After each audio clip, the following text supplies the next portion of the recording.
Mula nang malaman nila na ang pamilya Schmid ay kinokontrol, ang 8 dakilang pamilya ay nataranta at itinuring si Shaun at ang kanyang asawa bilang ang pinakanakakatakot na banta. Halos hindi na sila makatulog ng maayos pagka-uwi nila. Hanggat hindi naalis si Shaun at ang kanyang asawa, ang mga lihim na pamilya ay hindi mabubuhay ng mapayapa. Pansamantala nilang sinuspinde ang kanilang pananaliksik at pagpapaunlad. Ayaw nilang mapunta sa kamay ni Shaun ang kanilang pananaliksik. Ang pinakamahalagang bagay para sa 8 dakilang pamilya ngayon ay ang maalis si Shaun at ang kanyang asawa. Nagulat ang mga Rong nang marinig ang ulat ni Charleston. Seryoso ka ba? Pinatay ni Jordan si Mrs. Handley. Oh and my God, paano niya nagawa? Pinuri rin siya ni Madam Jeng. I can tell that Jordan is not a simple child. Hanggang ngayon, wala pa kaming makita kahit isang bakas ni Shaun at ng asawa niya, pero nagawa na niyang patayin ang isa sa kanila. Nirarigiray, may kaya talaga si Jordan. Ang mahalaga, gwapo rin siya. Haha. Si Park Sang-joon ay hindi makapaniwala. Impossible. Magaling si Mrs. Handley sa lahat ng uri ng kakaibang diskarte ng demonyo. Hindi siya ordinaryong tao. Paano siya papatayin ng isang batang tulad ni Jordan? Sinusubukan ba tayong lokohin ni Mr. Steele? Sinabi ni Charleston, paano ako magsisinungaling tungkol sa isang mahalagang bagay? Ibinabahagi ko sa grupo ang larawan ng bangkay ni Clara sa lalong madaling panahon. Sinuportahan ni Miyamoto Chujiro si Charleston. Naniniwala ako na hindi nagsisinungaling si Mr. Steele. Si Mr. Jordan ay naturukan ng mahusay na Mirakuru Serum. Bakit hindi niya mapatay si Mrs. Handley? Malaking kontribusyon na naman ang ginawa ng Steeles. Taos-puso akong nagpapasalamat sa pamilya Steele. Upang makuha ang kanilang tinatawag na Mirakuru Serum na teknolohiya mula sa Steeles, ang pamilyang Miyamoto ay bulag na pumanig sa Steeles. Para sa video conference na ito, ipinadala ng pamilya Schmid si Lota sa halip na si Tom Schmid. Bagamat bata pa si Lota, siya na ang pinuno ng pamilya Schmid. Nang marinig ni Lota ang balitang ito, tumulo ang luha sa kanyang mga mata. Salamat. Maluha-luha sa tuwa ang mga magulang ko kapag narinig nila ang balitang ito. Salamat kay Jordan sa lahat ng ginawa niya para sa atin. Nagpasalamat din ang ibang pamilya sa pamilya Steele at pinuri ang kakayahan ni Jordan. Si Chairman Rong ay nasa napakagandang kalagayan ngayon. Ngayon, kailangan lang nating harapin si Shaun. Dapat magkaisa ang ating mga pamilya at magtayo ng hindi matatakasan na lambat sa buong mundo. Dapat nating hulihin si Shaun Handley. Chairman. Di nagtagal natapos ang video conference. Sa bahay ni Park Sang-joon sa South Korea, galit na hinampas ni Park Sang-joon ang mesa. Damn it! Ninakaw na naman ng mga Steele ang limelight. Bakit? Dapat ay pinatalsik na ang mga Steele mula sa 8 dakilang pamilya ngayon, ngunit pinalakas ni Jordan ang katayuan ng kanyang pamilya. Mas iginagalang pa sila ngayon kaysa sa mga Rong. Galit na galit si Park Sang-joon, hindi niya nagustuhan ang Steeles sa simula. Bilang karagdagan, ang Steeles ay nagpanggap na ang gamot ng pamilya Park ay sa kanila at niregalo pa ang gamot kay Chairman Rong at Madam Jeng. Walang naniwala sa paliwanag ni Park Sang-joon. Kinuha ni Park Sang-joon ang telepono, agad na sinuntok ang mga numero. Hello. Isang madilim na boses ang narinig mula sa kabilang linya. Si Shaun yun. Lihim na nagsabuatan ang pamilya Park at si Shaun. All along, alam na ng pamilya Park ang kinaroroonan ni Shaun at sadyang inilihim ito. Sinabi ni Park Sang-joon, Mr. Handley, mayroon akong napakalungkot na balita para sa iyo. Pinatay ni Jordan ang iyong asawa. Nagalit si Shaun. Anong sabi mo? Pinatay ni Jordan si Clara. Impossible. Sinabi ni Park Sang-joon, ngayon lang, ang pamilyang Steele hello. Gustong ituloy ni Park Sang-joon, ngunit napagtanto niyang ibinaba na ni Shaun ang tawag. Hindi naman nagalit si Park Sang-joon, sa halip tumawa siya. Siguro pumunta siya para i-verify ang balita ko, di ba? Dahil makontrol ni Shaun at ng kanyang asawa ang iba ng malayuan, maaaring may inilagay si Shaun kay Clara para sila ay patuloy na makipag-ugnayan. Wala pang 5 minuto, tumawag ulit si Shaun. Siya ay nasa galit na galit. Patay na ang asawa ko. Patay na si Clara. Patay na talaga si Clara. Si Jordan ba? Ang mamamatay tao. Si Jordan ba, nakakalokong sigaw ni Shaun. Sinabi ni Park Sang-joon, Mr. Handley, nagsagawa ng video conference si Charleston kasama ang 8 mahuhusay na pamilya at personal na iniulat na pinatay ni Jordan ang iyong asawa. Galit na galit si Shawn. Damn you, Jordan. How dare you kill my wife? Puputukin kita. Nagmamadaling sinabi ni Park Sang-joon, Mr. Handley, masyadong kasuklam-suklam ang mga steal. Pinatay nila ang iyong asawa at sinisiraan ang ating pamilya, Park. Dapat natin silang sirain. Paano ito?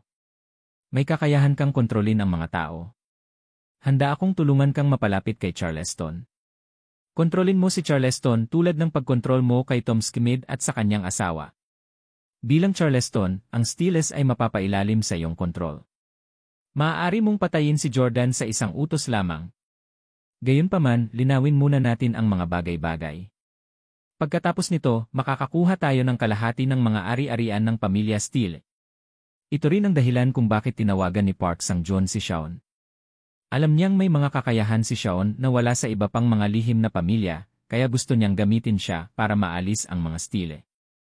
Ang hindi niya alam ay hindi talaga papatayin ni Shawn si Jordan. Kung gusto ni Shawn na patayin si Jordan, matagal na niyang ginawa. Hindi alam ni Park Sang-joon ang halaga ni Jordan kay Shawn. Pinakalma ang kanyang galit, simpleng sumagot si Shawn, hindi. Napakunot ang noo ni Park Sang-joon, tinatanggihan mo ako. Mr. Handley, lahat ng mga lihim na pamilya ay naghahanap sa iyo. Sa aming teknolohiya, kahit gaano ka pa kahusay magtago, hahanapin ka namin sooner or later. Ngayon, sa 8 mahuhusay na pamilya, ako lang ang makakatulong sa iyo. Payo ko sa iyo na mag-isip muli. May bahid na ng banta sa sinabi ni Park Sang-joon, napakalakas ng kanyang determinasyon na tanggalin ang pamilya Steele. Mahinahong sagot ni Shawn, si Charleston ay isang naghihinalong tao. Ano ang dapat kontrolin? Paano kung mamatay siya kaagad pagkatapos naming gumawa ng labis na pagsisikap sa pagkontrol sa kanya? Magiging sulit ba ito? Napabuntong hininga si Park Sang-joon, ang tinutukoy mo ba ay ang sumpa ng 8 dakilang pamilya? Totoo nga yon. Wala sa mga miyembro ng 8 dakilang pamilya ang maaaring mabuhay ng lampas sa 80 taong gulang. Noong 79 taong gulang ang aking ama, napakabuti ng kanyang kalusugan, ngunit bigla siyang namatay ilang araw bago siya naging 80. Sabi ni Shawn, maging ang iyong ama ay hindi nakaiwas, paano mabubuhay si Charleston? Gayunpaman, mayroon pa siyang 6 na buwan bago siya maging 80. Ang pagpapahintulot sa kanya na mabuhay ng isa pang kalahating taon ay napakadali sa kanya. Gusto kong pabilisin ang sumpa. Pabilisin ang sumpa. Paano? Nagtatakang tanong ni Park Sang-joon. Sabi ni Shawn, noong kontrolado ko ang pamilya Schmidt, nagkaroon ako ng isang lihim na laboratorio sa Iceland na nagsasaliksik ng mga cryonics ng tao. Ang pananaliksik sa teknolohiyang ito ay naging matagumpay. Sa ngayon, limitado pa rin ang haba ng buhay ng tao. Ngunit ligtas nating mai-freeze ang mga katawan ng tao sa loob ng maraming taon hanggang sa mabuhay natin sila. Gusto kong akitin mo si Charleston sa lugar na yon para ma-freeze natin ang kanyang katawan. Pinutol ni Park Sang-joon, mamamatay ba siya? Napangiti si Shawn. Kung umiiral ang sumpa, tiyak na mamamatay siya. Bagamat ipinanganak si Shawn sa isang maliit, rural na bayan, sinakop niya ang pamilya Schmidt sa loob ng maraming taon at nag-aral ng marami. Dahil dito, maingat niyang planong patayin si Charleston. Ayaw niyang makipagsapalaran para patayin ang lalaki. Ito ay dahil matatag siyang naniniwala na lahat ng tao mula sa 8 dakilang pamilya ay isinumpa ng Diyos. Walang sinuman ang mabubuhay ng higit sa 80 taong gulang. Ngunit kung matagumpay na ma-freeze si Charleston, makakataka siya sa sumpang ito. Natitiyak ni Shawn na pipiliin ni Charleston na ma-freeze, at sa paggawa nito, siya ay mag-trigger ng sumpa ng maaga at mamatay ng mas maaga. Kinaumagahan, nakasuot ng manipis na damit si Charleston habang naglalakad siya sa hardin ng Steel Castle. Hinabol siya ni Butler Frank gamit ang coat at isinuot sa kanya. Master, bakit ang aga mo? Ngumiti si Charleston at tumingin sa malayong kalangitan. Wala na akong maraming umaga. Gusto kong tamasahin ang maraming pagsikat ng araw hanggat maaari. Master, masyado kang nag-aalala. Nasa mabuting kalusugan ka.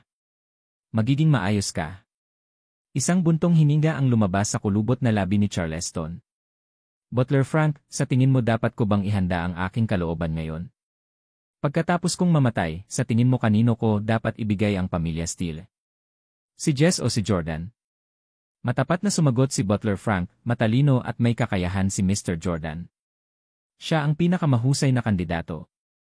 Tumango si Charleston. Mas outstanding talaga si Jordan kaysa sa iba pa niyang mga kapatid. Pero kung ibibigay ko ang pamilya kay Jordan, siguradong magagalit si Jess. Natatakot talaga ako na baka gumawa siya ng matinding bagay. Nagtanong si Butler Frank, nag-aalala ka ba na si Mr. Jess at Mr. Jordan ay magiging magkaaway? Tumango si Charleston. Sa sandaling ito, tumunog ang telepono ni Charleston. Si Park Sang-jun yun. Mr. Park, bakit ang aga-aga ka tumatawag? Agad na sinagot ni Charleston ang tawag. Nag-aalalang sinabi ni Park Sang-jun, Mr. Steele, nakita ng mga tauhan ko ang mga palatandaan ni Sean sa Iceland. Ano? Pumunta si Sean sa Iceland. Salamat sa pagpapaalam mo sa akin, Mr. Park. Ipapadala ko kaagad ang mga tauhan ko para sumali sa iba pang 8 mahuhusay na pamilya. Sama-sama, puksain natin si Sean, sabi ni Charleston. Gayunpaman, sinabi ni Park Sang-jun, Mr. Steele, mali ang pagkakaintindi mo. Hindi ko sinabi sa ibang mga pamilya ang tungkol dito. Gusto ko lang natapusin ng ating mga pamilya ang bagay na ito. Medyo nagulat si Charleston. Ayaw sabihin ni Park Sang-jun sa ibang pamilya. Ngunit sa pangalawang pag-iisip, napagtanto ni Charleston na ito ay talagang naayon sa estilo ng pamilya Park. Palagi nilang gustong i-claim ang nag-iisang credit para sa mga bagay. Pero bakit pinili ng pamilyang Park na ang pamilyang Steele lang ang magsabi? Kung tutuusin, ang pagsasabi na ang relasyon sa pagitan ng mga pamilyang Park at Steele ay naging mahirap. Ngumiti si Charleston. Mr. Park, patawarin mo sana ako sa pagiging prangka ko. Noong nabubuhay pa ang iyong ama, medyo maayos ang relasyon ng ating mga pamilya. Pero ngayon, sigurado akong alam mo na kung ano ang nangyayari sa pagitan natin. Maaari ko bang itanong kung bakit pinili mong makipagsanib puwersa sa Steeles para sa isang mahalagang bagay? Nakangiting sagot ni Park Sang-jun, Mr. Steele talaga. Diretso rin ako kung ganoon. Sa totoo lang, ayoko sa Steeles. Malaking banta sa amin ang pamilya mo. Kaya gusto kitang tanggalin dati. Gayunpaman, walang kumpiyansa ang pamilya ko na ayusin ang bagay na ito ng mag-isa. Si Sean ay iba sa mga ordinaryong tao. Hindi niya kayang kontrolin ang buong Iceland. Kaya lang natin siyang pasabugin ang Iceland. Hindi kami kumpiyansa sa matagumpay na pagpapadala ng mga tao para hulihin siya. Ngunit ang mga Steeles at Sean ay parehong tagaus, kaya baka mas pamilyar ka sa kanyang mga ugali. At saka, pinatay na ni Jordan ang asawa ni Sean, kaya may karanasan na ang pamilya mo. Siyempre, higit sa lahat, ang pamilya mo ay may quantum invisibility cloak na ngayon ng pamilya Schmid. Kaya gusto kong makipagtulungan sa iyo. Humalakhak si Charleston. Talagang hindi madali para sa mga Steele na makuha ang pagkilala kay Mr. Park. Salamat sa impormasyon. Sige, sasabihin ko sa apo kong si Jordan na pumunta sa Iceland kasama ang iyong mga tao upang mahuli si Sean. Ngunit sinabi ni Park Sang-jun, hindi mo maaaring ipadala si Jordan. Bakit? Tanong ni Charleston. Galit na sinabi ni Park Sang-jun, alam na alam mo kung ano ang ginawa ng apo mo sa dakilang pagpupulong. Ninakaw niya ang gamot ng pamilya ko at nagsinungaling na ang mga Steele ang nag-imbento nito. Hindi lang iyon, wala siyang respeto sa pamilya namin. Ayokong makita ang taong iyon. Mr. Steele, sana ay makapunta kami ng personal sa Iceland para hulihin si Sean. Nag-alinlangan si Charleston. Naiintindihan niya kung bakit ayaw makita ni Park Sang-jun si Jordan. Tutal, pinahiya ni Jordan ang pamilya Park sa dakilang pagpupulong. Imposibleng ganoon kadaling patawarin siya ng mga Park. Gayunpaman, kung si Charleston ay kailangang gawin ito sa kanyang sarili. Bakit? Natatakot ba si Mr. Steele? Natatakot ka bang kontrolin ni Sean? Napangiti si Park Sang-jun. Paano aminin ni Charleston ang pagkatalo? Humalakhak si Charleston. Kung hindi natatakot si Mr. Park na kontrolin siya ni Sean, ano ang dapat kong katakutan? Isa na akong matanda na naghihintay na lang na mailibing. Kung papipiliin kami ni Sean, siguradong hindi niya ako pipiliin. Sige, dadalhin ko ang isa ko pang apo na si Jess sa Iceland. Ngumuso si Park Sang-jun, nakaalis na ako. See you in Iceland. Matapos ibaba ang tawag, napuno ng pag-aalala ang mukha ni Charleston. Sinabi sa kanya ng kanyang intuisyon na si Park Sang-joon ay may lihim na motibo sa pagtatanong sa kanya sa Iceland. Nang marinig ito ni Butler Frank, nagmamadali siyang pinayuhan, "Master, hindi ka makakapunta. Paano kung kontrolin ni Sean ang iyong katawan?" "Sa tingin ko, walang saysay ang pamilya Park." Isinantabi ni Charleston ang kanyang mga alalahanin. "Mayroon bang anumang bagay sa mundong ito na hindi mapanganib? Sa pagprotekta sa akin ni Jess, hindi makalapit sa akin si Sean. Ipaalam ka agad kay Jess na pupunta tayo sa Iceland." Sumagot si Butler Frank. Hindi nagtagal, dumating sa Iceland ang Zephyr ng pamilya Steele at nakipagkita sa pamilya Park sa isang nakatakdang meeting point. Tinukso ni Park Sang-joon si Charleston. "Mr. Steele, masyadong mabagal ang paglipad ng iyong eroplano. Nagkaroon na ako ng seafood feast habang hinihintay ka." Lumapit si Jess at magalang na sinabi, "Kumusta, Tio Park? Ang kalusugan ng aking lolo ay hindi masyadong maganda, kaya hindi kami masyadong mabilis na lumipad. Ikinalulungkot kong pinaghintay ka." Napatingin si Park Sang-joon kay Jess. "Jesse, mabait kang bata. Mas bait ka pa kay Jordan. I like you." Natuwa si Jess. "Salamat sa papuri mo, Uncle Park. Nabalitaan kong nahanap mo na si Sean. Nasaan na siya?" Kumaway si Park Sang-joon sa kanya. "Sumunod ka sa akin. Siya ay nagtatago sa isang malayong lokasyon ngayon. Mayroon kang quantum invisibility cloak na ibinigay ng pamilya Skimid, kaya ipaubaya ko sa iyo ang aktwal na paglusot. Gayunpaman, ang kredito sa pagpatay kay Sean ay dapat nahatiin ng pantay sa pagitan ng ating mga pamilya kapag nagsumbong tayo kay Chairman Rong." Napangiti si Jess. "Naman. Tutal, ikaw ang nagbigay ng impormasyon. Ang pamilya Park ay tatayo at manonood habang ang Steeles ay naniningil. Kung ang Steeles ay nagtagumpay, hahatiin nila ang kredito ng pantay-pantay. Kung nabigo ang Steeles, madaling makatakas ang Parks. Kung naroroon si Jordan, hindi siya papayag sa ganoong kahilingan, ngunit si Jesse ay sabik na masiyahan at handang maging dehado. Siyempre, naglalagay lang ng act ang pamilya Park. Alam nilang walang matinding labanan o panganib mamaya. Napag-usapan na ng pamilya Park at Sean ang lahat. Dinala ng pamilya Park ang Steeles sa isang napakalayo na lugar. Sa malayo, parang pabrika ng yelo. Sinabi ni Park Sang-joon, "Nasa loob ngayon si Sean. Salamat sa pakikipagsapalaran. Sana ay makabalik ka ng buhay." Nag-aalala na sina Park Sang-joon at Sean ay maaaring naglagay ng bitag sa loob. Inutusan ni Charleston si Jess, "Isuot mo ang iyong invisibility cloak. Mag-ingat." Tumango si Jess. "Huwag kang mag-alala, Lolo. Alam ko ang ginagawa ko. Personal kong papatayin si Sean." Nakagawa na ng napakaraming kontribusyon si Jordan. Hindi may iwasang magselos si Jess. Hindi na siya makapaghintay na makilala sa 8 dakilang pamilya sa pagpatay kay Sean. Sa pag-iisip na iyon, pinangunahan ni Jess si Chimera at 100 iba pang elite sa pabrika. Isinuot ang kanyang invisibility cloak, pumasok si Jess sa pabrika, napagtanto na hindi ito ordinaryong pabrika. Ang mga manggagawa dito ay nakasuot ng mga espesyal na uniforme at mukhang napakaraming kaalaman.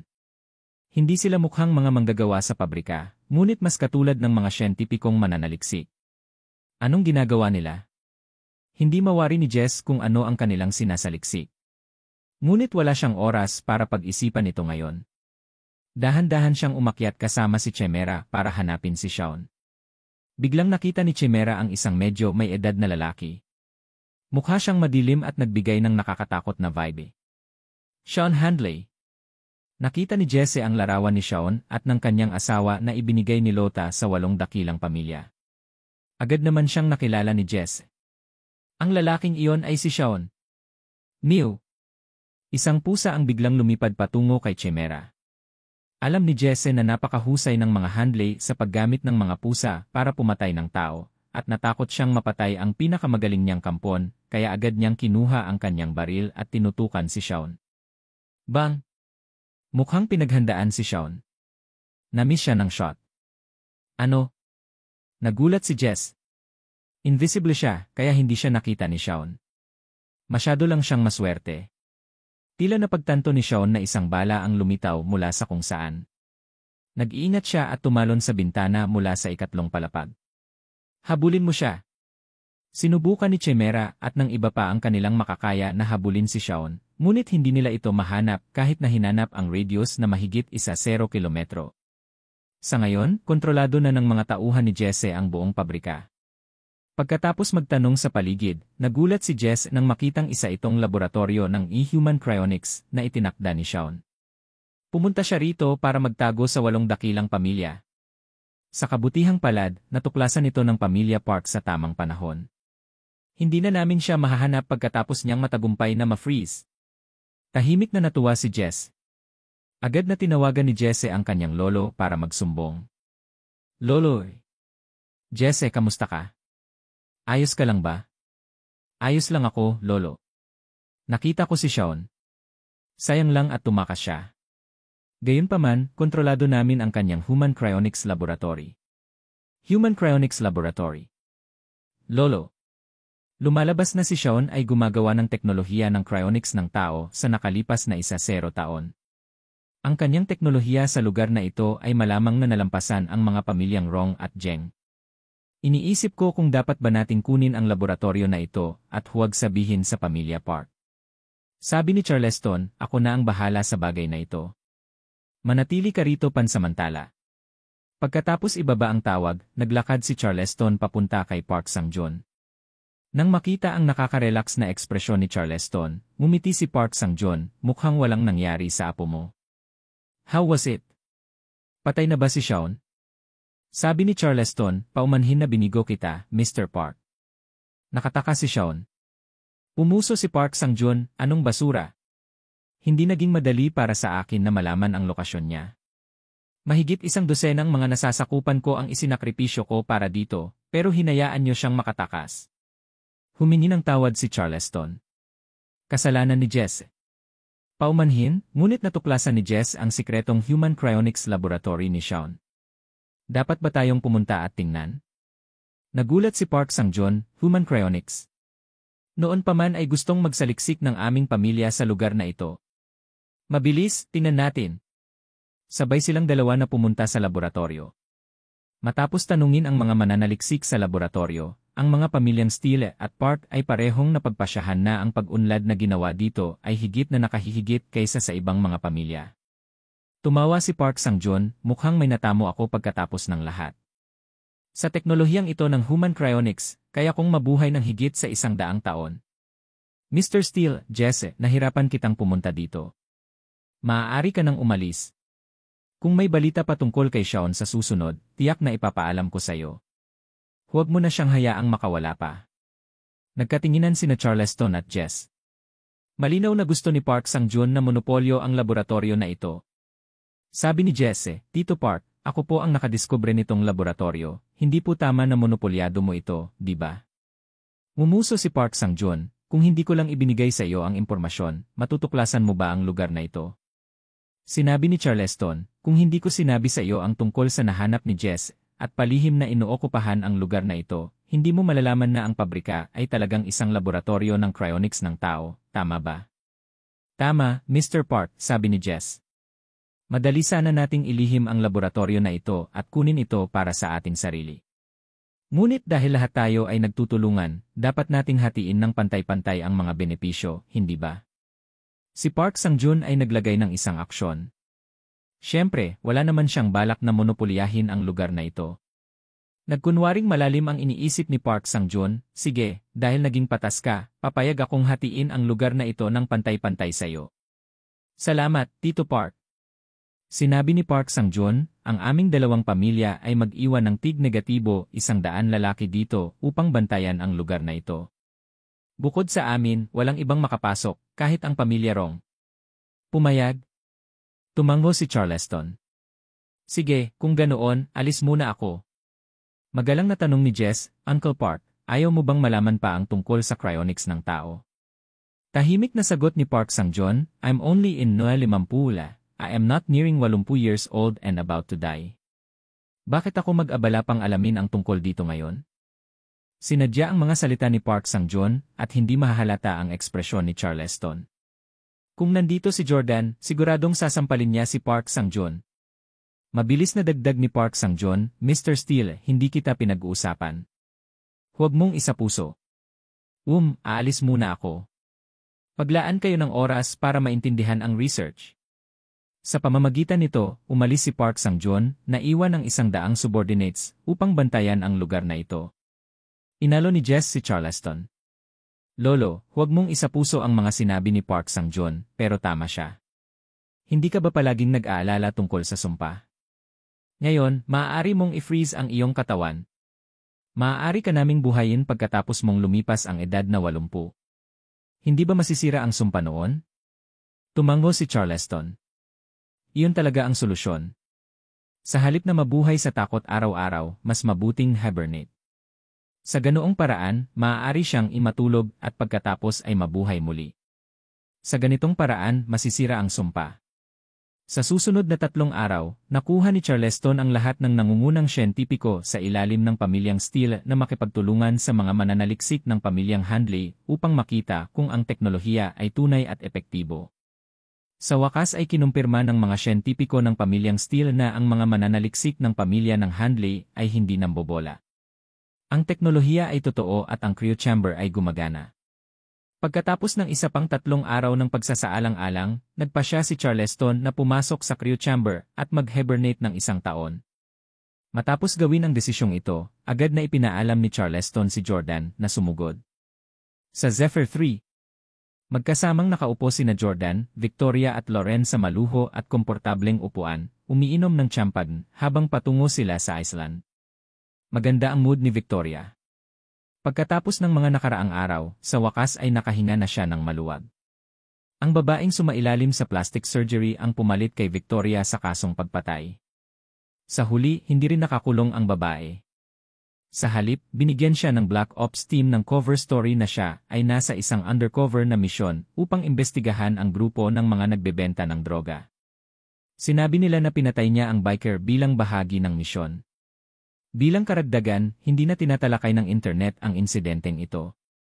Si Victoria ay nasa isang napakagandang kasuotan at nakasuot ng kabataang pampaganda. Mas bata pa siya kay Loren. Sineseryoso niya ang pakikipagkita sa pamilya ni Jordan. Kinakabahang sabi ni Victoria, "Hubby, bagay ba ang outfit ko? Hindi ba ako magugustuhan ng lolo mo?" Kinakabahan ako. First time kong makilala ang lolo mo. Kinakabahan ako na pinagpapawisan ang mga kamay ko. Napatingin si Jordan sa maiksing palda ni Victoria na kitang-kita ang kanyang mahahabang legs na puti niebe. Napangiti siya. "Asawa, sinusubukan mo bang akitin ang aking lolo sa pamamagitan ng pagsusuot ng gayong maikling palda?" Agad naman siyang binatukan ni Victoria. "Nakakainis, anong kalokohan ang binubulalas mo? Ayaw ba ng lolo mo na magsuot ng maiksing palda ang mga babae? Magpapalit lang ako ng pantalon." Hinawakan ni Jordan si Victoria. "Victoria, huwag kang masyadong kabahan. Napaka-easygoing ng lolo ko. Ang ayos ng outfit mo. Kapag nakita ka ng lolo ko, siguradong magugustuhan ka niya. At saka, nagtrabaho ang tatay mo sa Steeles. Pamilya na kami. Paanong hindi ka niya magugustuhan?" Tumango si Loren. "Tama, Victoria. Napakabait na tao ng lolo ni Jordan. CJ." Ngumiti si Victoria at masayang hinawakan ang braso ni Jordan. Mula nang bumalik si Jordan sa bansa at iligtas si Victoria, gabi-gabi silang nag-uusap at naging mas close pa kaysa dati. Sa nakikitang intimate nilang dalawa, hindi nagselos si Loren. Sa halip todo ngiti siya. "Hubby, sasailalim ba talaga ang lolo mo sa cryonics?" tanong ni Loren. Tumango si Jordan. "Sinabi niya na gusto niyang ma-freeze ng 1 taon, ngunit nag-aalala ako na magkakaroon ng problema sa cryo chamber." Hinawakan ni Loren ang kamay ni Jordan. "Hindi ba nasuri na ito ng mga siyentipiko ng iyong pamilya? Huwag kang masyadong mag-alala." Makalipas ang ilang oras, dumating si Zephyr 3 sa Iceland. Dinala ni Jordan ang kanyang 2 asawa sa sikretong laboratorio na ngayon ay inookupahan ng mga pamilyang Steele at Park. "Hello, Lolo." "Hello, Lolo. Ako si Victoria. Ikinagagalak kitang makilala." Magalang na binati ni na Loren at Victoria si Charleston. Ngumiti si Charleston kay Victoria. "Anak ka ni Norman?" Kinakabahang tumango si Victoria. Lumapit si Charleston at magiliw na tinapik ang balikat ni Victoria. "Anak, inilayo namin ang tatay mo noon, dahilan para maging ulila ka. Gusto kong humingi ng tawad sa'yo. Sabi ni Victoria, alam ko na ang pasikot-sikot sa bagay na ito. Hindi kita sinisisi, Lolo. Napatango si Charleston bilang kaluwagan. You're really granddaughter-in-law now. Not bad. Pareho kayong maganda at mapagbigay ni Lauren. Sa inyong dalawa sa tabi ni Jordan, gumaan ang pakiramdam ko. Hello, Jess. Hello, Jess. Sinalubong ni Lauren at Victoria born si Jess. Tumango si Jessie bilang tugon. Napagdesisyonan ko na pumasok sa cryo chamber at mag-hibernate ng 1 taon.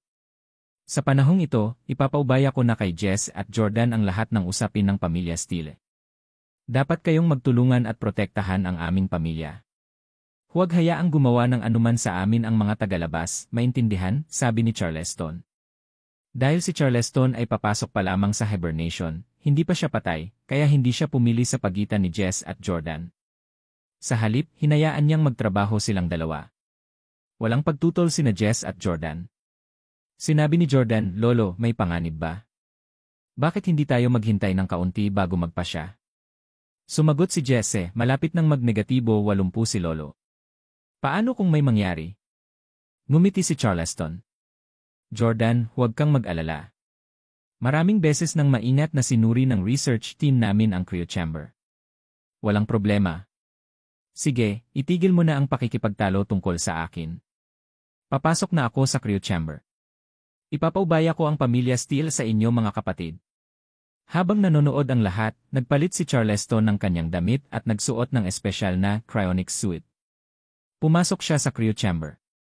Sa di malamang dahilan ay biglang kumibot ang gilid ng mga mata ni Jordan. Pakiramdam niya ay may masamang mangyayari. Kakapasok lang ni Charleston sa cryo chamber nang bigla siyang sumuray-suray at bumagsak sa lupa. Lolo!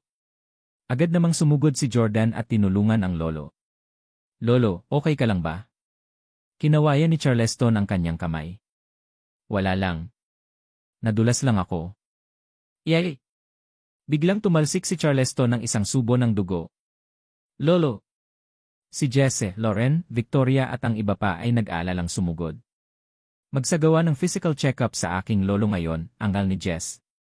Mabilis na lumapit ang doktor at nagsagawa ng simpleng pagsusuri. Nag-aalalang sabi niya, biglang tumaas ang tibok ng puso ni Mr. Steele. Hindi na siya maaaring magyelo. Kailangan niya ng agarang lunas. Kung hindi, malalagay sa panganib ang kanyang buhay. Ang kapaligiran ay agad na naging sobrang tensyon. 1 segundo ang nakalipas, si Charleston ay puno pa rin ng enerhiya at naghahanda na pumasok sa cryo chamber para mag-hibernate. Gayunpaman, sa sandaling ito, hindi siya makahinga at mukhang nasa panganib. Ang lahat ng ito ay biglang nangyari. Ito ay masyadong kakaiba. Lahat ng tao sa kasalukuyan ay mula sa pamilya Steele. Walang ibang pamilya dito, kahit na ang mga subordinates ng pamilya Park. Bukod dito, ang lahat ng kagamitan ay nasubok ng hindi mabilang na beses at walang mga problema. Ang mga nangungunang medikal na kagamitan at mga doktor ng Steeles ay bumalik lahat sa Steele Castle sa England. Sa makatuwid, kinailangan nilang pabalikin si Charleston sa England para sa agarang paggamot. Dinala ni Jordan at ng iba pa ang kanilang lolo sa Zephyr 3. Mayroong isang doktor sa Zephyr 3 na sinusubukang patatagin si Charleston. Sumpa-sumpa-sumpan. Paulit-ulit na binubulong ni Charleston ang salitang ito habang nakahiga siya doon. Pumunta si Jordan sa banyo para ilabas ang kanyang pagkabalisa at galit. Pinuntahan siya nina Victoria at Lauren. Hinatak ni Lauren ang kamay ni Jordan at sinabing, Hubby, huwag kang mag-alala. Siguradong gagaling si Lolo. Tanong ni Victoria, Hubby, bakit paulit-ulit na sinasabi ni Lolo ang salitang sumpa? Ano ang ibig niyang sabihin? Isang mahabang buntong hininga ang pinakawalan ni Jordan. Walang sinuman mula sa 8 lihim na pamilya ang nabuhay sa nakalipas na 80 taong gulang. Nais ni Lolo na makatakas sa sumpa sa pamamagitan ng pagsailalim sa cryonics. Ngayon, malamang na iniisip niya na mayroon siyang nag-trigger ng sumpa sa paggawa nito. Mukhang naintindihan naman ni Victoria. Naniniwala si Lolo na bumagsak siya hindi dahil may sakit siya, kundi dahil siya ay isinumpa. Tumango si Jordan. Patuloy na tinatapik ni Lauren ang likod ni Jordan para aliwin siya. Sa tingin ko ang sumpa ay masyadong hindi ka panipaniwala. Dahil si Lolo ay hindi nasugatan o may sakit, siya ay magiging maayos. Hinawakan ni Jordan ang kamay ni Lauren at pilit na ngumiti. Salamat. Sana nga. Mabilis na lumipad si Zephyr 3 at hindi nagtagal ay nakarating sa Steel Castle.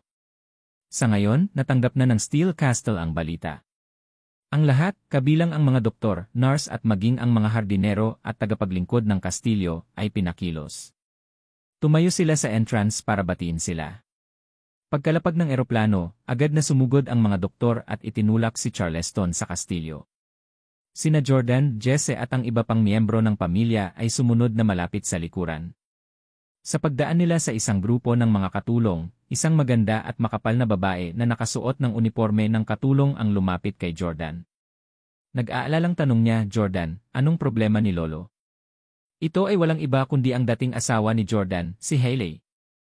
Sobrang sama ng loob ni Jordan. Nang makita niya si Hailey, na ilang beses nang nagtaksil sa kanya, lalo siyang nagalit. Bakit nandito ka pa? Magwala ka. With that, hindi niya pinansin si Hailey at patuloy na sumunod sa kanyang lolo. First time ni Victoria sa Steel Castle, kaya nagulat siya nang makita si Hailey. Hailey, bakit ka nandito? Nang makita ni Hailey si Victoria ay magalang niyang binati ito. Hello Victoria, matagal na tayong hindi nagkikita, anong nangyari sa lolo ni Jordan?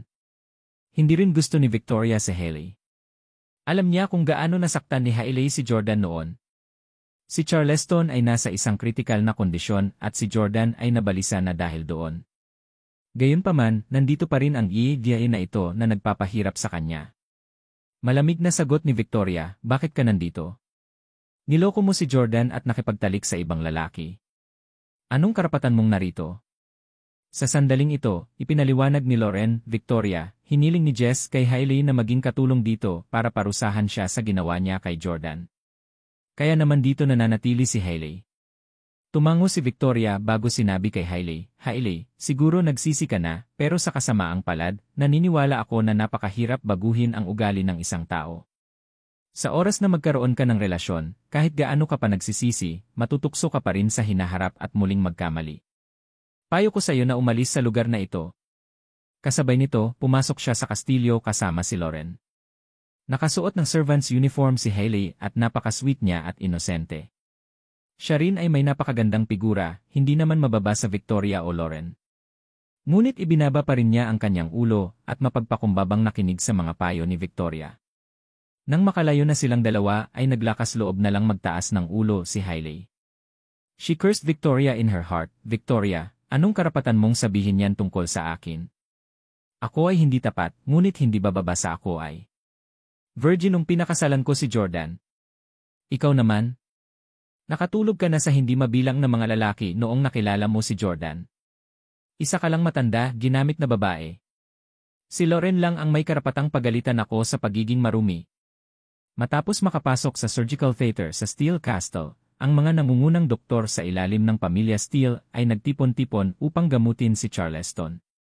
Akala nila ay malapit na siyang makaalis sa panganib, ngunit kahit na makalipas ang 8 buong oras sa operating theater, si Charleston ay nanatili sa kritikal na kondisyon. Nangangahulugan ito na maaaring mamatay si Charleston anumang oras. Paano nangyari ito? Bakit hindi pa gumaling ang lolo ko? Ang daming oras na ang nakalipas. Anong ginagawa mo? Nadulas lang ang lolo ko at nahulog. Wala siyang natamong sugat. Hindi siya nabaril at wala rin siyang sakit. Bakit hindi siya gumaling? Sigaw ni Jordan sa isa sa mga doktor sa labas ng operating theater. Nag-aapoy siya sa pagkabalisa. Hindi niya matanggap ang pagkawala ng kanyang pinakamalapit na kapamilya. Mula pa noong bata pa siya na ang pinakamalapit sa kanyang lolo.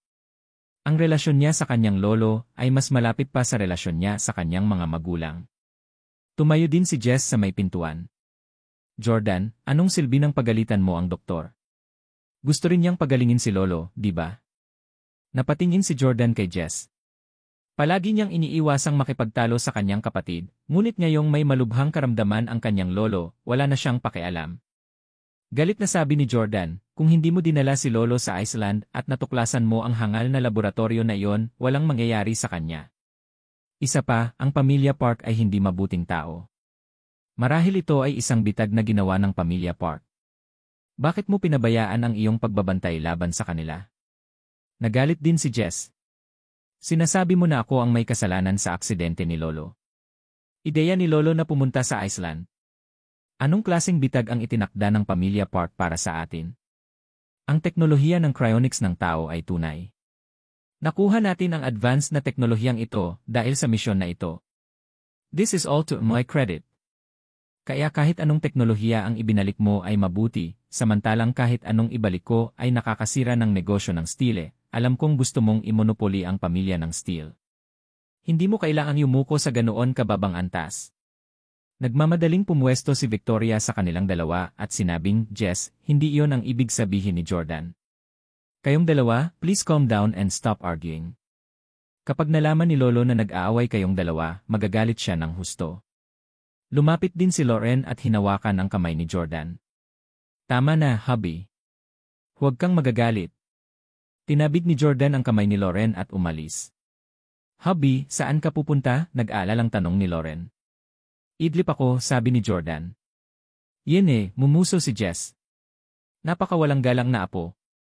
Nanganganib ang buhay ni Lolo at maaaring mamatay siya anumang oras, ngunit may mood pa rin si Jordan na umidlip. Hindi na intindihan ng maraming tao kung bakit umiidlip si Jordan sa ganitong oras. Kahit sino ay makakapagsabi na may malasakit si Jordan sa kanyang lolo. Imposibleng wala siyang pakialam sa kalagayan ng kanyang lolo. Ang dahilan kung bakit pinili ni Jordan na umidlip ngayon ay hindi dahil siya ay walang puso, ngunit dahil gusto niyang iligtas ang kanyang lolo. Kung ako ay isang Diyos, napaisip si Jordan habang naglalakad patungo sa kanyang kwarto. Kung ako ay isang Diyos, mahuhulaan ko ang hinaharap sa aking mga panaginip. Ang mga doktor na iyon ay walang magawa laban sa kalagayan ng aking lolo, ngunit maaari kong hulaan ang kinalabasan ng paggamot mula sa aking mga panaginip. Gustong matulog ni Jordan dahil gusto niyang mangarap ng solusyon para mailigtas ang kanyang lolo. Pagkatapos ng lahat, si Jordan ay hindi isang profesional na doktor. Ito lang ang tanging magagawa niya ngayon para iligtas ang kanyang lolo. Sa mood niya ngayon, imposibleng natural siyang makatulog. Kaya naman, uminom siya ng ilang pampatulog at pinilit na matulog. Sa kanyang mga panaginip, nakita ni Jordan ang kanyang lolo, si Charleston, na nakahiga sa hospital bed habang nakapikit. Ang kanyang kaliwang kamay ay nakalawit mula sa kama. Sina Jordan, Jesse, Jemmy, ang kanilang ama na si Rowan, at ang kanilang ina at mga kapatid na babae ay nasa tabi ni Charleston. Nandoon ang lahat mula sa pamilya Steele. Umiiyak ang lahat. Patay na si Charleston. Hindi. Lolo! Lolo! Sigaw ni Jordan sa kanyang pagtulog. Sa sandaling ito, napadaan si Hailey sa kwarto ni Jordan na may dalang isang mangkok ng sopas. Nagulat siya nang marinig ang sigaw ni Jordan. Agad niyang itinulak ang pinto at nakita niya itong nakahiga sa kama, nagsasalita habang natutulog. Anong problema ni Jordan? Nagmamadaling ibinaba ni Hailey ang soap bowl at naglakad. Umupo siya sa tabi ng kama at marahang tinapik si Jordan. Jordan, kumusta ka? Binabangungot ka ba? Napagtanto ni Hailey na hindi lang si Jordan ang sumisigaw, nangingilid na ang mga luha sa kanyang mga mata. Jordan, gising na. Niyugyog ni Hailey si Jordan ng mas malakas, gusto siyang gisingin. Sa wakas ay nagawa niyang gisingin si Jordan. Umayos siya ng upo, ngunit puno pa rin ng luha ang kanyang mga mata. Jordan, anong problema? Ano ang napanaginipan mo? Hindi pa kita nakitang ganito. Huwag mo akong takutin. Nag-aalala ako sa'yo. Sa sandaling ito, si Jordan ay lubhang marupok. Kailangan niya ng mag-aalaga at yayakap sa kanya. Hindi niya nakita ng malinaw kung sino ang babaeng umaaliw sa kanya. Katutubo niya itong niyakap. Nanaginip ako na namatay si Lolo. Namatay si Lolo.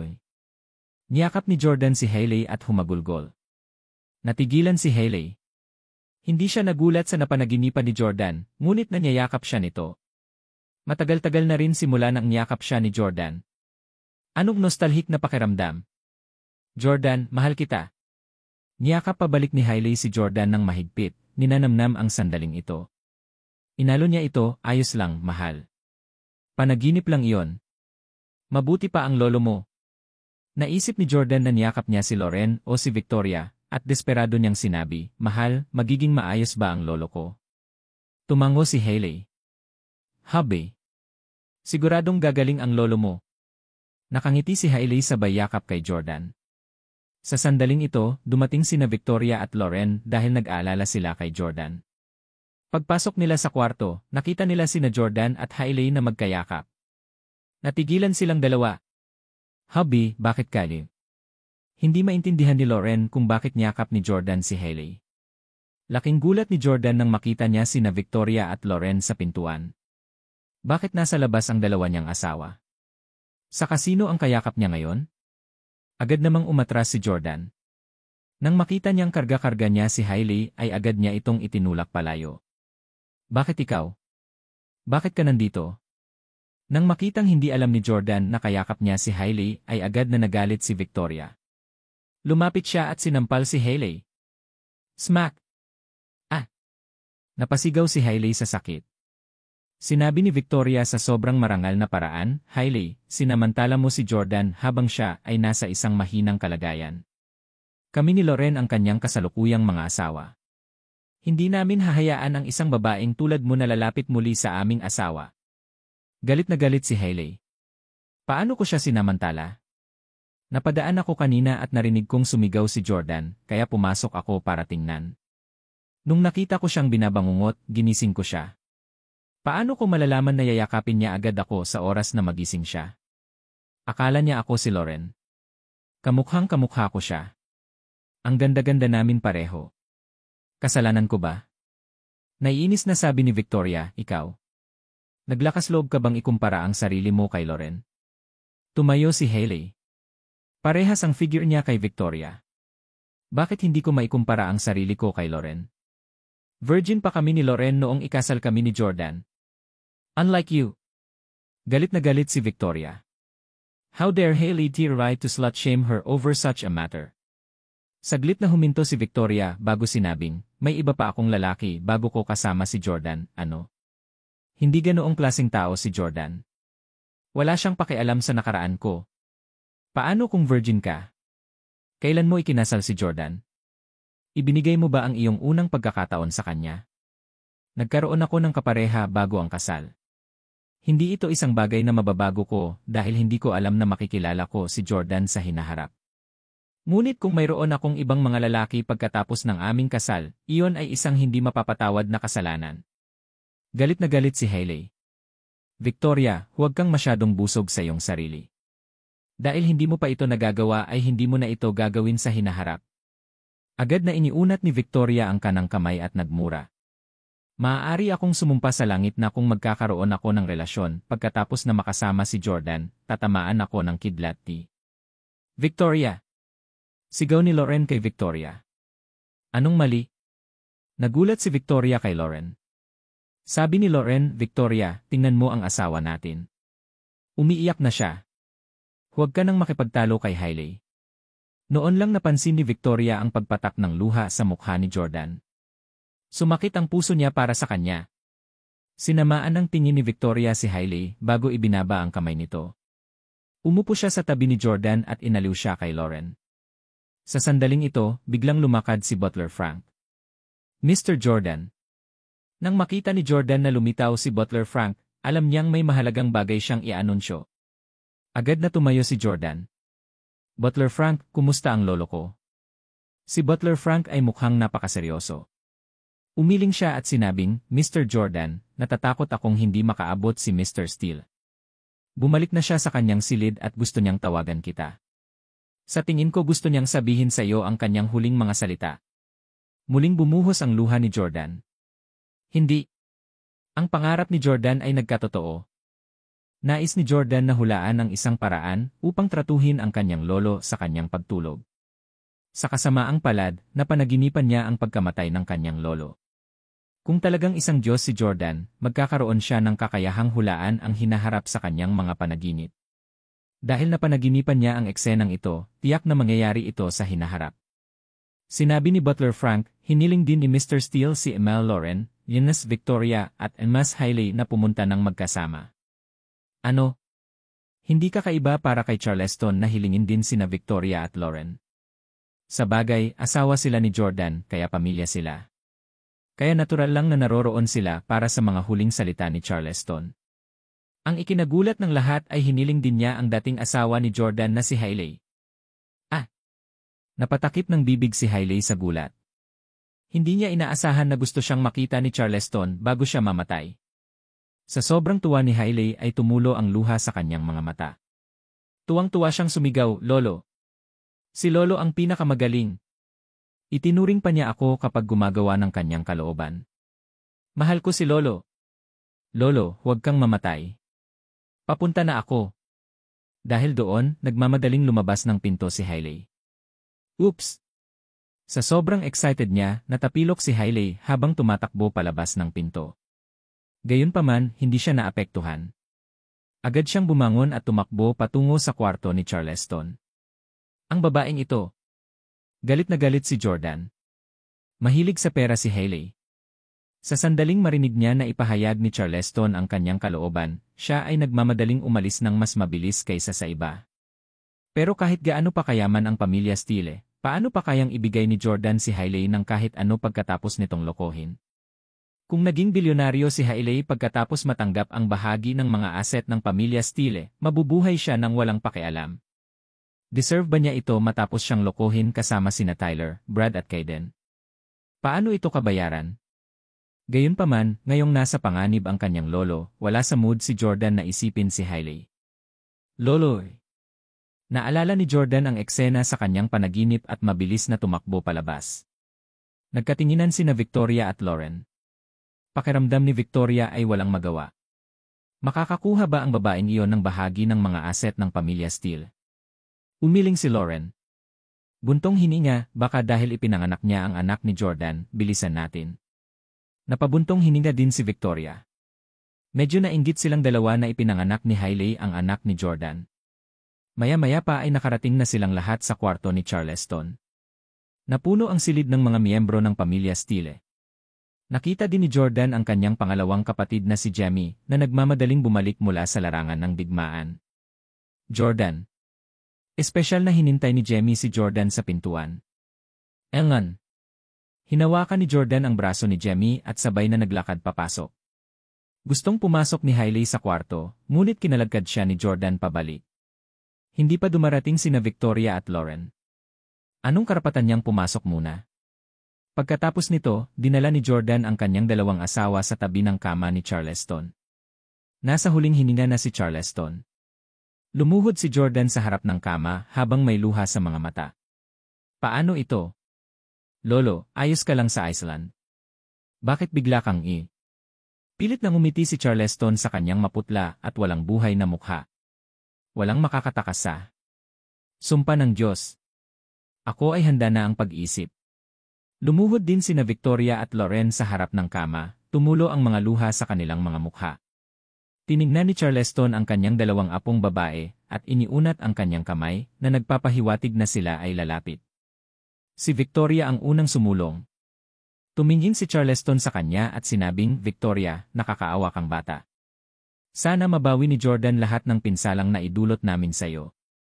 Umiling si Victoria. "Lolo, huwag mong sabihin yan. Napakabait ng pamilya Steele sa pamilya Clark. Hindi ka namin sinisinidad kahit kailan." Tumango si Charleston. Tumingin siya kay Lauren na nagmamadaling sumulong. "Lauren, tulungan mo akong humingi ng tawad sa lolo mo, magkikita lang tayo ulit sa susunod kong buhay." Tumulo ang luha sa mukha ni Lauren. "Lolo, magiging maayos ka." Pagkausap nilang dalawa, tumingin si Charleston kay Jordan. "Jordan." "Lolo." Nang kausapin na ni Charleston si Jordan, sumugod si Hailey at lumuhod sa lupa. "Lolo, paano ako?" "Paano ako?" Nakaluhod din si Hailey sa buong oras. She kept inches forward, trying to angle herself in front of Lauren. Labis siyang nag-aalala na baka hindi makausap si Charleston sa kanya. Sinulyapan lang siya ni Charleston at hindi umimik. Nagpatuloy siya sa pagtingin kay Jordan. "Jordan." Mukhang naguguluhan si Hailey. Nang malapit na siyang humarang, tinapunan siya ni Victoria ng matalim na tingin. Napatakip kaagad ng bibig si Hailey sa takot, hindi na muling naglakas loob na magsalita. Kung hindi dahil nasa panganib si Charleston at nandoon ang iba pang matatanda ng pamilya Steele, sasampalin na ni Victoria si Hailey dahil sa pagiging bastos. Nagpatuloy si Charleston, Jordan, nandito ka. Mayroon akong dalawang mahalagang anunsyo na gagawin. Mas lalong naging solemn ang kapaligiran sa buong bahay. Ito ay malinaw na Charleston ay tungkol sa upang ipahayag ang kanyang kalooban. Ang Stiles ay isa sa 8 lihim na pamilya. Ang kanilang kayamanan ay sapat na upang ibahagi sa lahat sa kasalukuyan, upang ang bawat tao ay maaaring gumastos ng walang limitasyon. Walang pakialam kung magkano ang makukuha nilang pera. Ang inaalala ng lahat ay kung sino ang magiging bagong ulo ng pamilya pagkatapos mamatay si Charleston. Alam ng lahat na kahit na si Charleston ay may isang anak na lalaki, si Rowan, siya ay palaging bigo sa kanya. Bukod dito, matagal na siyang nagpasya na i-bypass si Rowan at ibigay ang pamilya Steele sa 3 henerasyon. Bagamat mayroong maraming mga inapo sa 3 henerasyon, kabilang ang maraming natatanging babae, ang kanilang kahusayan ay kapantay lamang ng iba pang normal na mayayamang pamilya. Kung ikukumpara kina Jess, Jamie at Jordan, mababa sila sa bawat aspeto. Si Jamie ay isang walang kabuluhang tao. Hindi pa niya nakumpleto ang kanyang pagsasanay sa larangan ng digmaan, kaya napakababa ng posibilidad na siya ang pumalit. Sa makatuwid, alam ng lahat na ang ulo ng pamilya Steele ay pupunta sa alinman sa Jordan o Jess. Lumuhod din si Jess sa tabi ng kama. Bagamat nalungkot siya sa pagkamatay ng kanyang lolo, napuno rin ang isip niya ng pag-isip na maging susunod na padre de pamilya. Hindi tulad ni Jordan, bagamat alam na niya ang susunod na iaanunsyo ng kanyang lolo, lubusan pa rin ang isip niya sa kalungkutan sa nalalapit na kamatayan ng kanyang lolo. Hindi man lang niya inisip ang mga bagay na yon. Sinabi ni Charleston, gusto kong ipahayag na ang susunod na pinuno ng pamilya Steele ay Natahimik ang buong lugar. Nagpatuloy si Charleston. Siya ay mula sa 3 henerasyon ng pamilya Steele.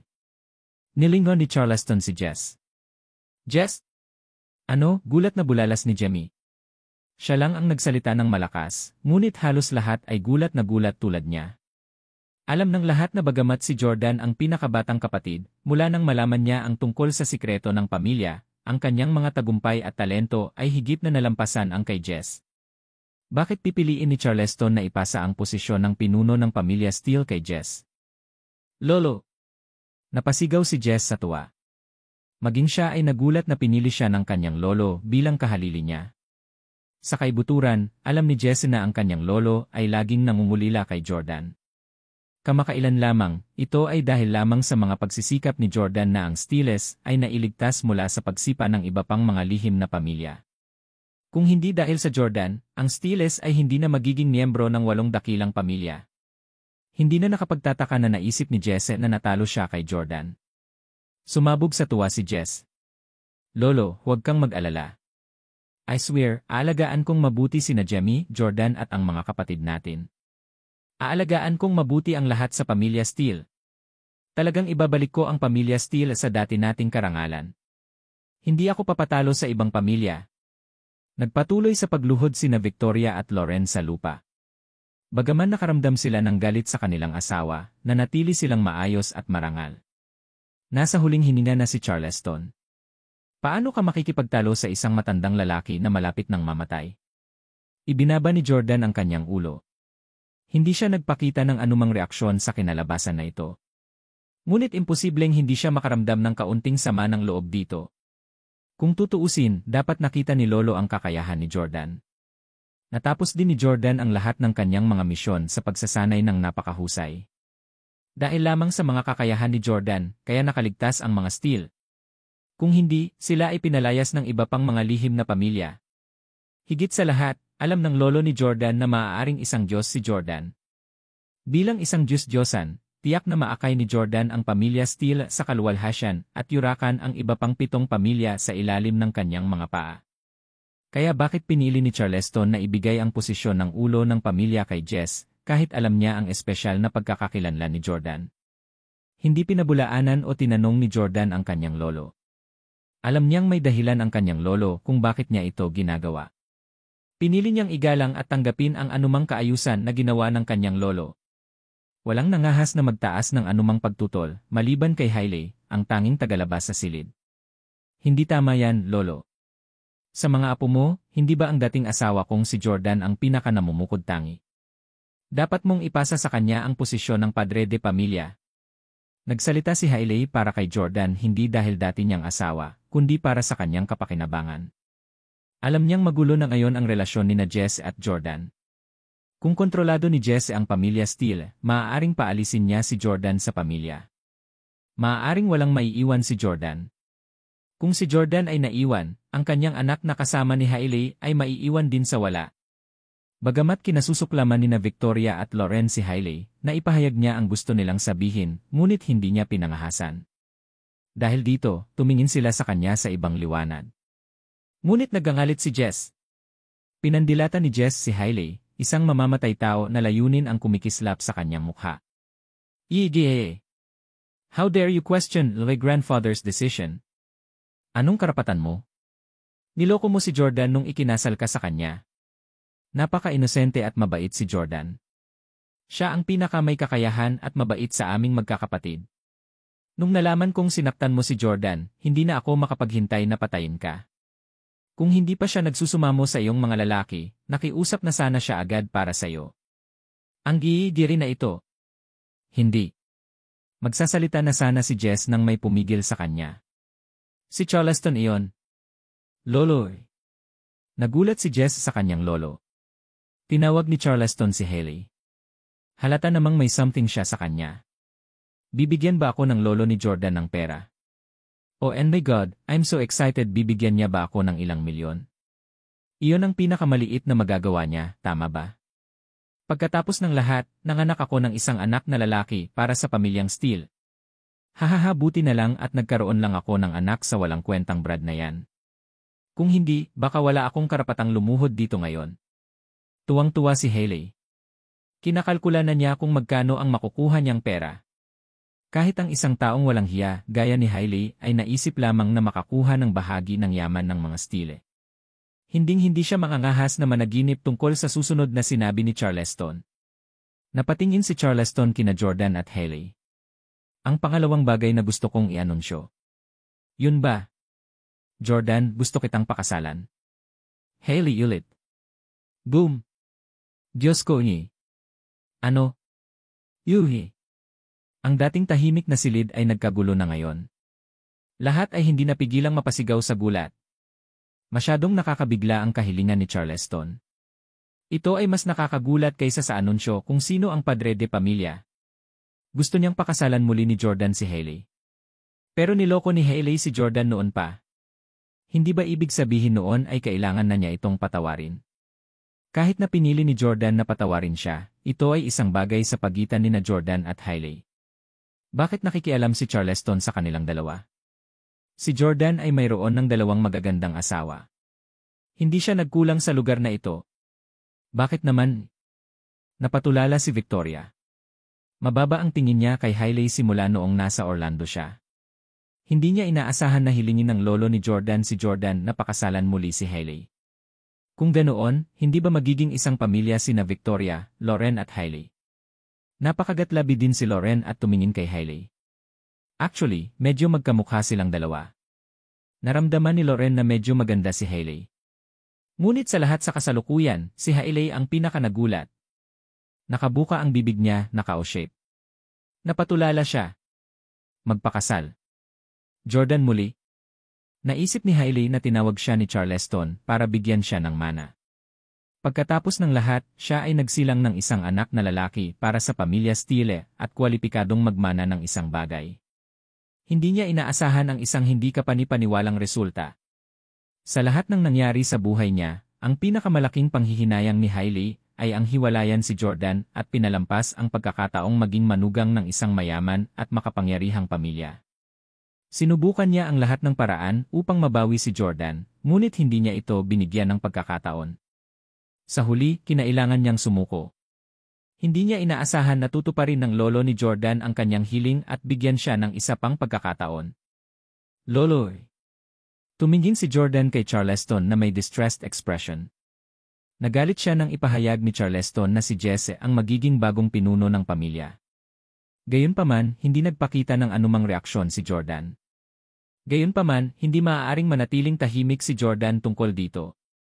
Paano naging karapat-dapat ang Jesse na si Hailey na maging asawa ni Jordan? Totoong minsan ay minahal siya ng husto ni Jordan. Nagkaroon din silang dalawa ng isang anak na lalaki. Gayunpaman, sa panahon ng kanilang kasal, ilang beses na ipinagkanulo ni Hailey si Jordan at sinaktan siya.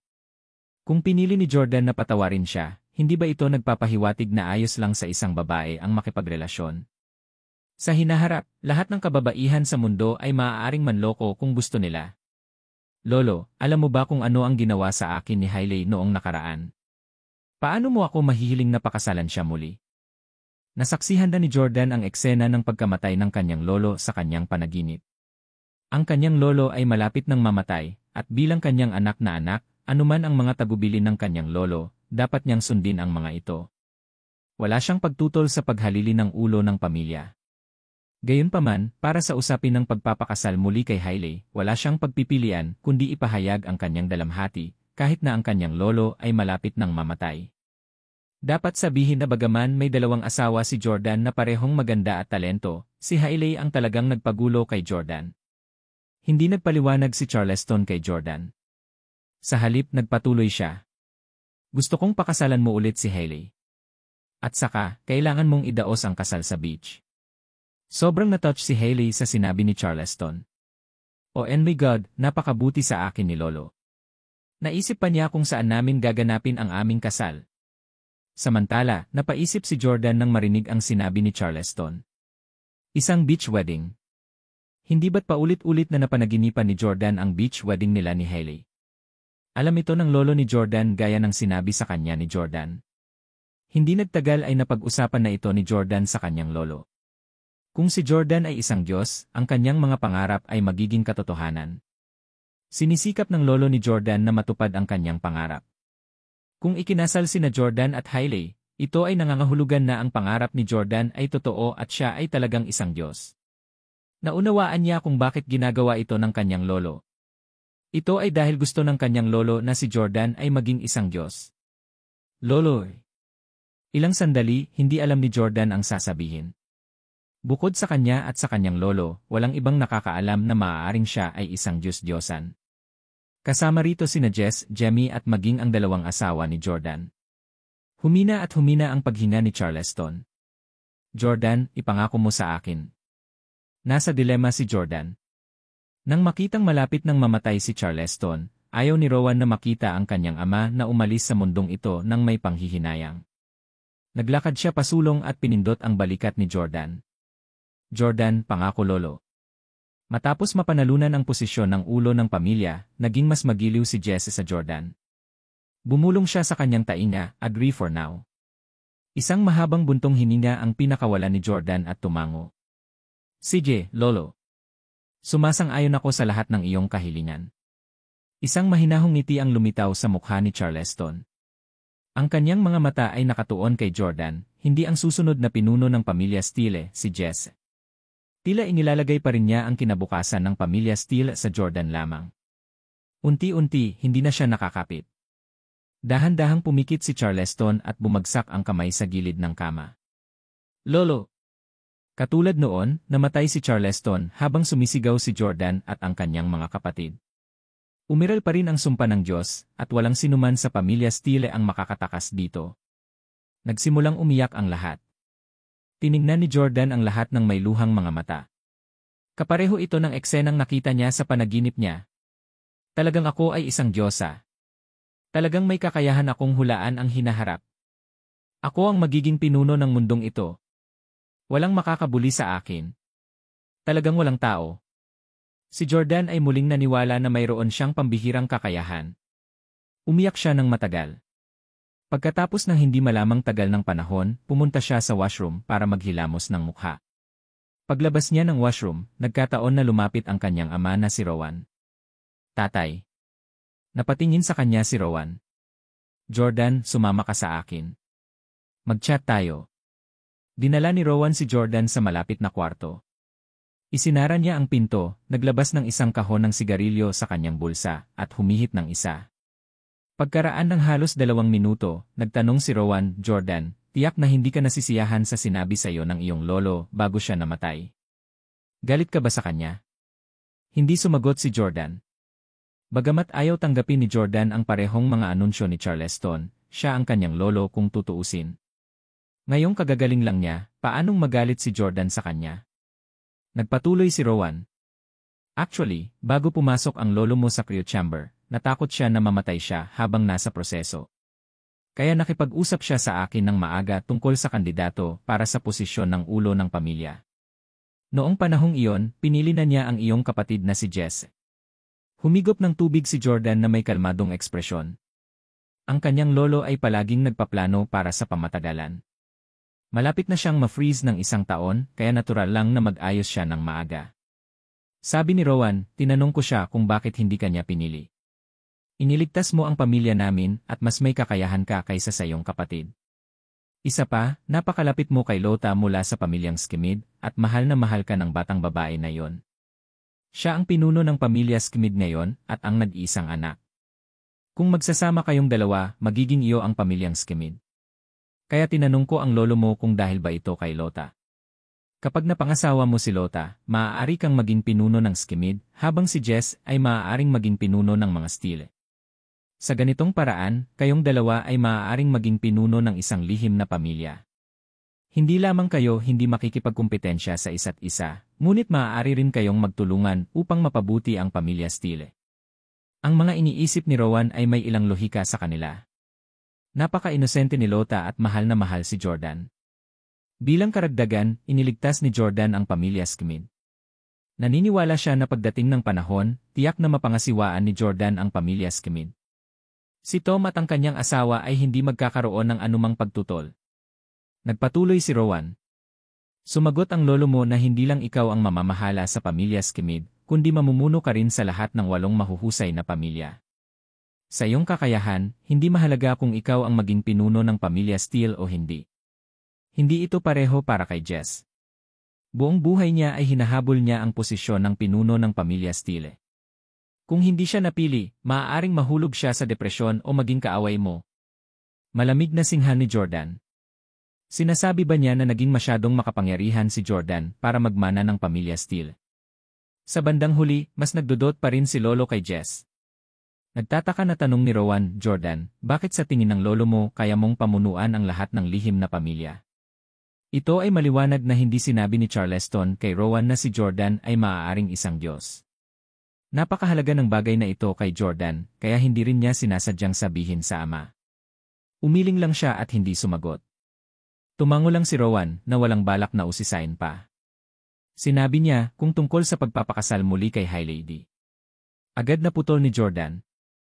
Dad, wala akong tutol na hayaan si Jess na maging padre de pamilya, pero talagang ayaw kong pakasalan ulit si Hailey. Nakita mo naman ang nangyari kanina. Napilitan akong pumayag. Patawarin mo ako sa pagiging unfilial ko. Wala akong balak na sundin ang huling hiling ni Lolo. Hindi ko na balak pakasalan ulit si Hailey. Sina Jordan at Hailey ay mula sa 2 magkaibang mundo. Kung hindi dahil sa training mission na inayos ng kanyang pamilya, hinding-hindi sila magkakasama. Naiintindihan ni Rowan ang nararamdaman ni Jordan. Sige, pumayag ako. Sasabihin ko kay Jess mamaya. Salamat Dad, sabi ni Jordan.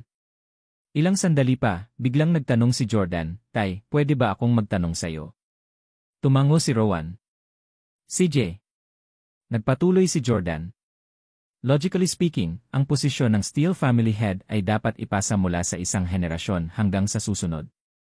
Dapat ay ipinasa muna ito ni Lolo sa iyo, at pagkatapos ay maaari mo itong ipasa sa akin o kay Jess. Bakit ka nilaktawan ni Lolo? Nakikita ko na ang iyong relasyon ni Lolo ay medyo maganda. At saka, palagi kang naging masunurin kay Lolo.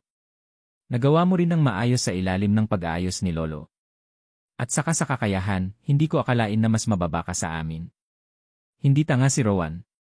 Kahit sino ay maaaring sabihin na siya ay isang may kakayahang tao, kaya hindi maintindihan ni Jordan kung bakit hindi siya pinapaboran ni Charleston. Sa kasalukuyang edad ni Rowan, siya ang pinakaangkop na kandidato para maging pinuno ng pamilya Steele. Siya ay magkakaroon ng higit na gravitas kapag nakikitungo sa ibang mga pamilya. Ngumiti si Rowan. Salamat sa pagkilala mo, anak. Gayunpaman, hindi ako interesadong maging pinuno ng pamilya Steele. Nabanggit ko ito kay Lolo maraming taon na ang nakalilipas. Sinabi ko sa kanya na ang ulo ng pamilya ay dapat na direktang maipasa sa iyong henerasyon. Ha? Bakit? Tay, bakit wala kang fighting spirit? May nangyari ba sa'yo? Curious na tanong ni Jordan. Napabuntong hininga si Rowan. Maraming taon na ang nakalipas, noong nabubuhay pa ang Tito Randall mo, mahigpit kaming nag-away kung sino ang magiging kahalili. Ang mga laban namin ay 100 beses na mas matindi kaysa sa pagitan mo at ng mga kapatid mo. Pero nang maglaon, namatay siya dahil sa akin. Palagi akong nagkasala at naniniwala na binigo ko siya. Kaya naman, nanumpa ako na hindi na ako susuko sa posisyon ng Steel. Huwag mong isipin na matanda na ako at boring ngayon. Noong bata pa ako, masikat pa ako kaysa kay Jemmy. Playboy din ako. Naalala ko pa na minsan akong humiling sa Diyos-Diyosan na turuan ako ng trick para makapick up ng mga babae. Yun ang teknike na voodoo na natutunan mo kamakailan. Say, ngayong naisip ko, marami na akong napahiya. Nagulat si Jordan sa pag-amin ni Rowan. Ang kanyang ama, na tila walang makamundong pagnanasa at matatag at mahinahon, ay talagang isang playboy na mas wild pa kaysa kay Jemmy noong bata pa siya. Hindi lang iyon, mas nahuhumaling pa siya sa kapangyarihan at pagkapanalo sa posisyon ng padre de pamilya kaysa kay Jess. Si Jordan ay palaging ipinagmamalaki ang kanyang sarili sa pagiging isang mahusay na hukom ng mga tao. Walang makatakas sa kanyang mga mata. Pero ngayon parang wala pa siyang karanasan. Ni hindi niya maintindihan ang kanyang ama. Naguguluhang tanong ni Jordan, paano namatay si Uncle dahil sa'yo? Si Sean Handley ang pumatay sa kanya. Sean Handley? Anong ibig mong sabihin? Kumunot ang noo ni Rowan. Mabilis na paliwanag ni Jordan, mukhang hindi sinabi ni Lolo sa'yo ang tungkol dito. Pagkatapos naming iligtas si Tom Skimid at ang kanyang asawa, sinabi ni Tom na noong unang dumating si Sean Handley sa kanila, kasama niya si Uncle Randall. Bukod dito, sinabi rin niya na si Uncle Randall ay kinokontrol ni Sean gamit ang masasamang pamamaraan noon. Si Uncle Randall ay wala sa kanyang sarili sa oras na iyon. Boom! Parang kulog ang sumabog sa ulo ni Rowan. Si Rowan, na laging kalmado at matatag, ay biglang nabalisa. Hinawakan niya ang damit ni Jordan at nag-hysterical na nagtanong, ano ang sinabi mo? Kinokontrol si Randall. Kinokontrol siya ni Sean Handley. Wala siya sa sarili noong panahong iyon? Tumango si Jordan bilang pagsang-ayon. Napabuntong hininga si Rowan. Dapat noon palang nakita ko na to. Bakit naman magiging mabisyo si Randall sa akin? Bakit niya ako away ng ganito kabangis? Kaya lahat ng iyon ay ginagawa ni Sean Handley. Sean Handley. Pinatay mo ang kapatid ko at nakonsensya ako sa loob ng maraming taon. Demonyo! Demonyo! Sa sandaling ito, sa wakas ay nalaman na ni Jordan ang katotohanan sa likod ng kanyang ama. Dati, inakala ni Jordan na nag-trigger siya ng sama ng loob sa pagitan ng mga pamilyang Steele at Handley sa pamamagitan ng pagpatay sa ina ni Sean. Ngunit pagkatapos ay nalaman niya na maraming taon na ang nakalipas, si Sean ang naging sanhi ng pagkamatay ng kanyang tiyuhin. Ngayon, napagtanto niya na ang pangyayari ay naging sanhi din ng pag-iisip ng kanyang ama na siya ang mamamatay tao. Nakonsensya si Rowan at nalunod sa limot, dahilan upang ang pamilya Steele ay walang kahalili sa ikalawang henerasyon. Kaya naman naging mas mababa ang kanyang pagganap sa 7 pamilya sa nakalipas na mga dekada. Damn you, Sean! Talagang dudurugin kita. Ikinuyom ni Jordan ang kanyang mga kamao at sinabi kay Rowan, Tay, huwag kang mag-alala. Papatayin ko talaga ang demonyong iyon gamit ang sarili kong mga kamay. Galit din si Rowan. Mabuti, aking mabuting anak. Kaya mo ito. Tiyak na magagawa mo ito. Dapat mong ipaghiganti ang iyong tiyuhin. Tumango si Jordan. Samantala, nasa babaeng washroom sina Victoria, Lauren at Hailey. Iniabot ni Hailey ang 2 itim na belo sa 2 pa. Victoria, Lauren, narito ang iyong mga belo. Bagamat dapat ay nalulungkot siya, masayang nakangiti si Hailey. Victoria, Lauren, simula ngayon, pamilya na tayo. Bunso na ako, kaya pangatlong asawa na ako. Huwag kang mag-alala. Hindi ko na ipagdadamot ang asawa natin. Bigyan mo lang ako ng 1 araw sa 1 linggo, hehe. Hindi nakaimik sina Victoria at Lauren dahil sa panghahamak. Hindi nila inaasahan na magiging pamilya sila ng babaeng tulad ni Hailey. Tinanong ni Victoria, Hailey, ano ang ginawa mo sa lolo ni Jordan sa pananatili mo sa kastilyo? Bakit niya hiniling na pakasalan mo si Jordan bago siya mamatay? Bilang tugon, mabilis na sinabi ni Hailey, Victoria, ano ang ibig mong sabihin dyan? Sa palagay mo ba binigyan ko si Lolo ng nakakabighaning gamot? Ginawa ko lang ang trabaho ko bilang isang utusan sa kastilyo. Nakita siguro ni Lolo ang aking mabuting ugali at napatawad ako. At saka bakit hindi ko kayang pakasalan ulit si Jordan? Nagsilang ako ng isang lalaki para sa kanya. Binigyan mo ba siya ng mga anak na lalaki? Ang anak ko ang magmamana ng negosyo ng pamilya Steele sa hinaharap. Siguradong gusto ni Lolo na lumaki ang anak ko. Sa isang kumpletong pamilya. Kaya gusto niyang magkabalikan tayo. Ngumuso si Victoria. Hindi man lang ibibigay ni Lolo kay Jordan ang kasalukuyang posisyon ng ulo ng pamilya. Hinding-hindi maipapasa ang posisyon sa anak mo. Siguradong hindi iyon ang dahilan. Dapat ikaw yon. Hindi ko alam kung anong kasuklam-suklam na pamamaraan ang ginamit mo ulit. Galit na galit si Hailey. Anong kasuklam-suklam na paraan ang maaari kong gamitin? Ang lolo ni Jordan ay 80 taong gulang na. Hindi ko naman siguro ginamit ang aking katawan para akitin siya, hindi ba? Nang makitang lalong umiinit ang pagtatalo, sinubukan ni Loren na pahusayin ang sitwasyon. Sige, tigilan mo na ang pagtatalo. Dahil nakapagdesisyon na si Lolo, Hailey, pakiusap, kumilos ka sa hinaharap. Huwag kang gaya ng dati. Inis pa rin ni Hailey. Loren, anong ibig mong sabihin dyan? Anong ibig mong sabihin, behave myself? Anong ugali ang tinutukoy mo?